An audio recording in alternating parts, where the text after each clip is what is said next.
Run, MAGA Mike, run. It's almost comical now, isn't it? Every single day, Mike Johnson, the Republican Speaker of the House, appears to be in a state of utter sheer panic, scrambling through the halls of the Capitol building. He's actively fleeing the press, who, frankly, are only asking him the most basic foundational questions about American governance and the rule of law. Any reaction to Leader Thune seeing the bill without adding amendments or changing it? I am deeply disappointed in this outcome. I think I'm told I've been at the state dinner. I don't know. I was just told that Chuck Schumer rushed it to the floor and put it out there preemptively. It needed amendments. I just spoke to the president about that. We'll see what happens. So is he? Do you think he may veto it? You say you spoke to the president. I'm not saying that. Is he supportive of it in its current form? We both have concerns about it, so we'll see. I was standing there with the Crown Prince. We couldn't call him. Are you frustrated in the majority leader? Are you upset with the majority leader? This isn't just politics as usual. This is a public breakdown in real time. This is the moment where the political elite stops pretending they care about you and starts running for the nearest exit, stuffing their pockets on the way out. Welcome to the regular public audit of government insanity. Today we are talking about Mike Johnson, the man actively running away from accountability, and the grotesque $500,000 taxpayer piggy bank engineered by his GOP colleagues. This is not governance. This is a blatant transactional scam, and if you have even a passing interest in how your tax dollars are being misused, you need to pay attention. The core thesis is simple. Mike Johnson is running because he knows the foundation is collapsing. The support for this movement is hemorrhaging. But before they fully collapse, these MAGA operators are attempting to execute one of the most audacious financial grabs in modern history. This is where things truly enter the realm of the bizarre and the deeply corrupt. The panic truly crystallized yesterday when MAGA Mike was caught fleeing the press corps. The question they desperately wanted him to answer was about Donald Trump's latest, frankly terrifying call, the execution, via hanging, of Democratic lawmakers. These lawmakers had put out a simple, vital video urging troops not to follow unlawful orders and reassuring them that their elected representatives supported them. Instead of denouncing a call for political execution, a hallmark of totalitarian regimes, not a constitutional republic, Johnson did the only thing the MAGA ecosystem allows. He attacked the victims. Watch him here as he attempts to pivot and blame the Democratic lawmakers, calling their message wildly inappropriate and very dangerous. Speaker, how you doing? The president posted that Democrats who urge service members to not follow illegal orders should be punished. It should be seditious conspiracy and punishable by death. Give me a response. Look, I know the DOJ and the Pentagon are looking into the legality of all that, but what I can address is what everybody knows. That was wildly inappropriate. It is very dangerous. You have leading members of Congress telling troops to disobey orders. I think that's unprecedented in American history. And as the father of a young man who is, at the Naval Academy, going to be joining the service, I know young soldiers, airmen, sailors, they don't need that kind of nonsense from people in Congress. It is very dangerous. I'm going to let others define what it is, but it's wildly inappropriate. He completely obfuscates. He says, look, I know the DOJ and the Pentagon are looking into the legality of all that, but that's a distraction. What he should have addressed is a fundamental issue of democratic stability. Instead, he attacks the Democratic message, claiming it's unprecedented in American history for members of Congress to tell troops to disobey orders. This is a deliberate, malignant distortion. As many astute observers, our own audience, have pointed out, the Democratic lawmakers never said, don't obey orders. They said very clearly, do not obey illegal orders. This is not treason. This is upholding the fundamental Nuremberg principle that soldiers have a moral and legal duty to refuse to commit war crimes or crimes against humanity.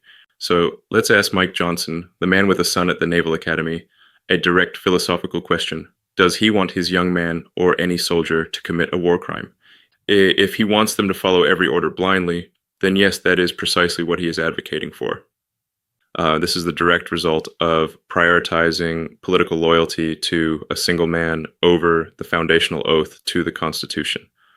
Why are these individuals who advocate for political violence and war crimes by omission not being questioned rigorously every single day? If the roles were reversed, the Republican machine would never be this kind. The gravity of the situation was perfectly summed up by Democratic Senator Mark Kelly, a former Navy combat pilot and space shuttle astronaut. He had to address the absurdity of the White House press secretary needing to deny that the former president wants Democratic members of Congress executed. What does it say when the White House press secretary has to deny that the president wants Democratic members of Congress executed? Well, Kate, it says we are in uncharted waters. I mean, I never expected, after serving 25 years in the Navy, flying combat missions over Iraq and Kuwait, flying the space shuttle, that now I've got to worry about my personal safety and that of my wife, Gabby Giffords, who was already nearly assassinated because of something the president said. As Kelly stated, this puts us in uncharted waters. When a politician must worry about their personal safety and that of their family, like his wife, Gabby Giffords, who was nearly assassinated because of the rhetoric coming from the top, you are witnessing the direct, predictable consequences of a deeply sick political movement. Johnson's panic is understandable. He's trying to hold together a party that endorses this chaos. While the American public was distracted by the daily chaos, the MAGA wing of the Republican Senate pulled off a financial coup that can only be described as a cynical, transactional masterpiece of corruption. This is empirically the most disappointing and largest political grift and scandal in recent U.S. history. The setup involves senators like Lindsey Graham and other MAGA Republicans. They quietly slipped a provision into the funding bill, a bill that was supposed to keep the government open, that creates a private cause of action, allowing them to sue the federal government for $500,000 per occurrence anytime their phone digits appeared in phone records subpoenaed by special counsel Jack Smith during the January 6th insurrection investigation. They could potentially receive tens of millions of dollars. And who pays that bill? We do, the U.S. taxpayer. But I'm willing to work with my colleagues about the $500,000. I'm going to sue. I want to let you know. I'm going to sue Biden's DOJ and Jack Smith. I'm going to sue Verizon. It's going to be a hell of a lot more than $500,000. Lindsey Graham, bright orange and utterly unashamed, declared he was ready to sue the DOJ and Verizon, stating he wants a hell of a lot more than $500,000. And then you have John Thune attempting the legal justification, arguing this was a necessary defense of the separation of powers against the weaponization of the federal government. Stop. This is where the legal BS must be called out immediately. As our audience keenly observed, so it's important to understand that lawmakers always put this kind of bullshit in larger bills and no one reads them before voting. Why is that? It's because they don't want you to know the details. The provision they inserted didn't just create a cause of action. It explicitly eliminated any possible defenses the Department of Justice could assert. This effectively turns the suit into an automatic taxpayer payment, a self-serve piggy bank for politicians who were merely inconvenienced by a criminal investigation into a conspiracy they were tangentially involved in. Now, let's talk about the mind-bending hypocrisy, the sheer scale of the financial absurdity. As one viewer succinctly put it, these guys paid Palantir $15 billion to compile data on every American citizen, yet their phone numbers are subpoenaed in the January 6th insurrection investigation, and they feel exposed and want us to pay them millions each. And what could possibly be more fundamentally unfair than that? While millions of Americans are still facing rising unemployment, the threat of losing health care and struggling to afford basic necessities, these senators, who already earn hundreds of thousands of dollars, are engineering a scheme to funnel public money directly into their bank accounts as compensation for being treated like ordinary citizens involved in a criminal inquiry. And let's look at their priorities. Huge budgets for the Department of Defense and Homeland Security, but critical programs like SNAP, FEMA, and the Department of Education face cuts or neglect. They are actively robbing and systematically dismantling America for their own direct personal financial benefit. We hear Thune suggesting they might rescind the provision. That's pure damage control. The real question is there any immediate recourse to remove this windfall piggy bank for these corrupt senators? Yes. The public should absolutely sue everyone who signed that provision into law. If the political elite can use the courts to extract money from taxpayers, the taxpayers must use the courts to hold them accountable. This needs to go down in history as the ultimate political betrayal. to cleanse the palate from the toxicity of the MAGA grift, though perhaps cleanse is too optimistic. We need to look at what Democratic lawmakers are doing to expose the broader rot. First, let's turn to Congresswoman Jasmine Crockett, who is tackling another MAGA operator, Kristi Noem, the Secretary of Homeland Security.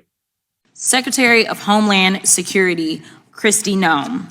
Not only has Secretary Noem been busy filming propaganda ads, she's also been busy cashing in on millions of taxpayer dollars. In fact, Secretary Noem has funneled millions of dollars to a company called the Strategy Group. The Strategy Group helped Secretary Noem win her campaign to become the governor of South Dakota. Corey Lewandowski, her top policy advisor, has worked with the firm. And the company's CEO is married to Secretary Noem's chief spokesperson, Mrs. Tricia McLaughlin. This is what corruption looks like. They're stealing money from the American people's pockets and depositing it into their bank accounts. Crockett is laying out the playbook for corruption, funneling millions of dollars in taxpayer money to a company called the Strategy Group, a firm deeply intertwined with her campaign, her top policy advisor, and her chief spokesperson's spouse. This isn't just poor management. This is a clear-cut case of self-enrichment, a systemic method used to steal money from the American people's pockets and deposit it directly into a corrupt political operation. It confirms the reality that this is a criminal cartel, not a governing party. The pattern of protecting the powerful while harming the vulnerable extends chillingly to the case of Jeffrey Epstein and Ghislaine Maxwell. Now the president is simply crashing out. For 8 weeks, the Republicans on this committee have chosen to protect these two men instead of providing justice to Mr. Epstein's victims. Now the administration is panicking. First, they campaigned on releasing the Epstein files. Then AG Bondi and associates did a photo op with the files. And she said, and I quote, "The Epstein list is on my desk." Then somehow the Epstein list didn't exist. Then the Epstein files became a Democratic hoax. Now the president is supposedly supportive of releasing the files, even though he's currently ignoring a congressional subpoena to do so. Now the president is simply crashing out. And it's because he can't seem to explain his special decades-long relationship with one of the most prominent sexual predators in American history. It's already public that he's in the Epstein files, but his administration is hiding the context of his involvement, if any, with Mr. Epstein's horrific crime. Maxwell, a convicted sex trafficker of women and girls, is reportedly receiving special treatment in a minimum security facility. The former president wouldn't even rule out commuting her sentence or giving her a pardon. You don't need a law degree to understand that pardoning a convicted sex trafficker is the opposite of restoring law and order. Crockett rightly highlights the administration's panic over the Epstein files, an issue that, according to our viewers, touches on even deeper hypocrisy.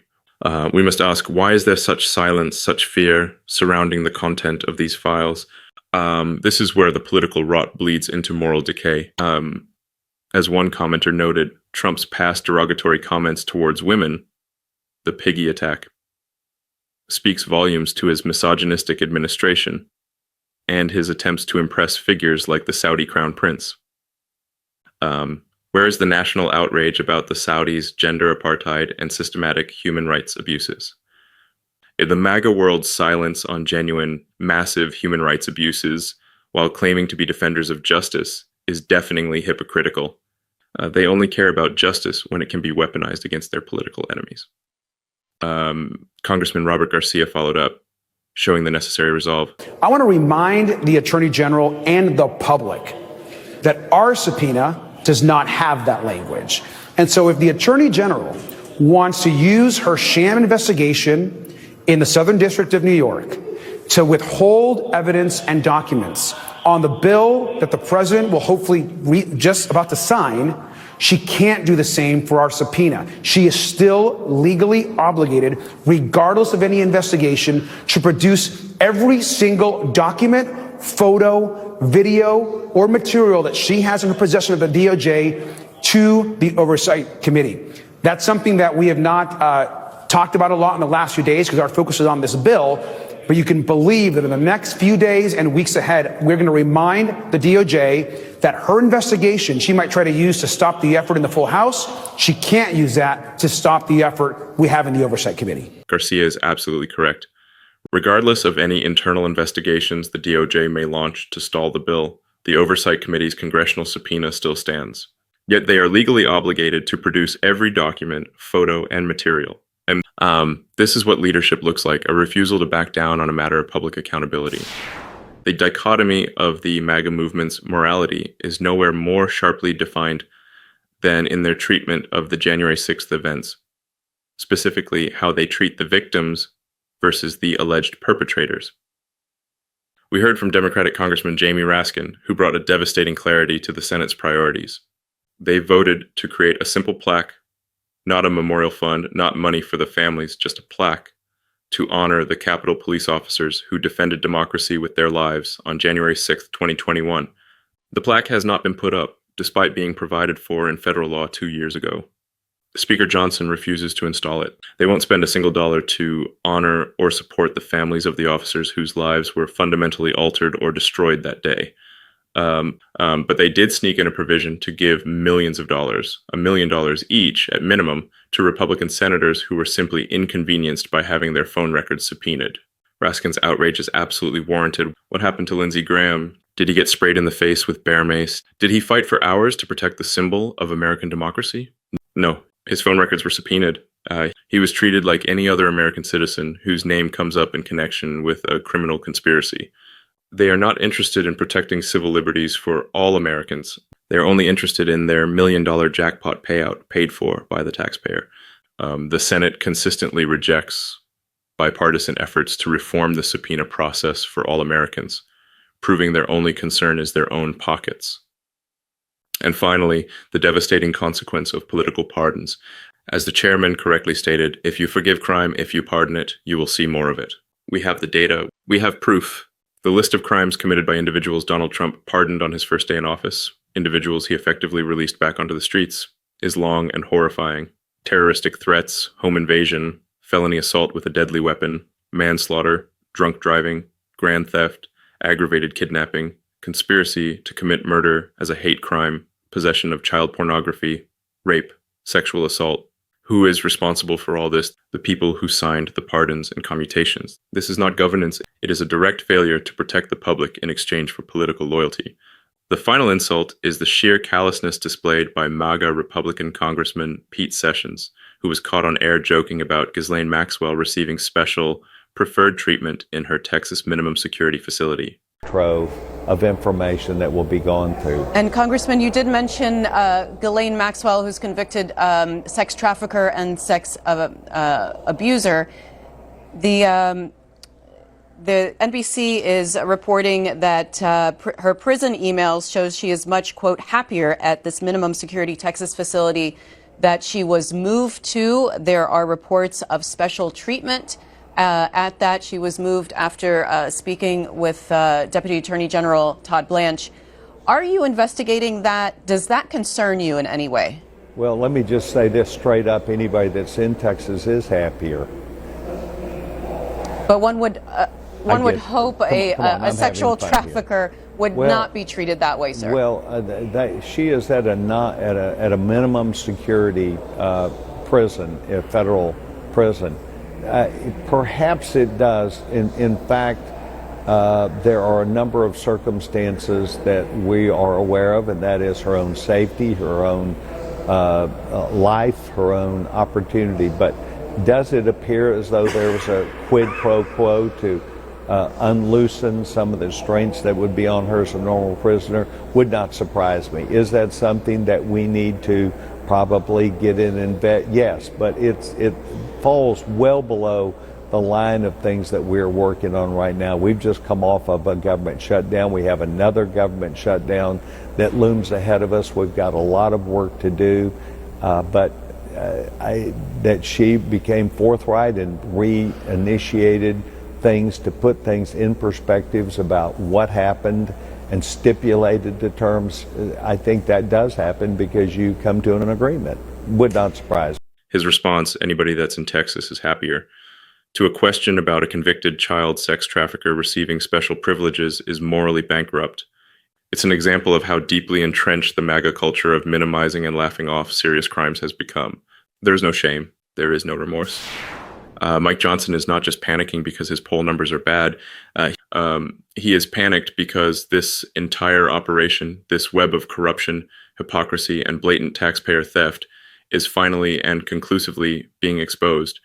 They're trying to cling to power and enrich themselves before the music stops. This Magamite crew is not only unhinged, but they are demonstrating a willingness to prioritize personal greed and political revenge over the foundational safety and financial well-being of the American people. They are a political machine without a moral compass. We need clarity, not this chaos. We need accountability, not continuous grift. We need data, not deliberate distortion. This fight is about holding the powerful accountable for every dollar and every lie. If you value transparency, if you want to see these political hypocrites held to the rule of law they constantly preach about but never follow, then it is vital you support independent media dedicated to this level of deep analysis. Do not let them steal your attention. Do not let them steal your tax dollars. Keep the light on these figures. We will continue to audit them. Hit that subscribe button, and let's keep growing this movement for transparency. We have much more work to do. Thank you for watching.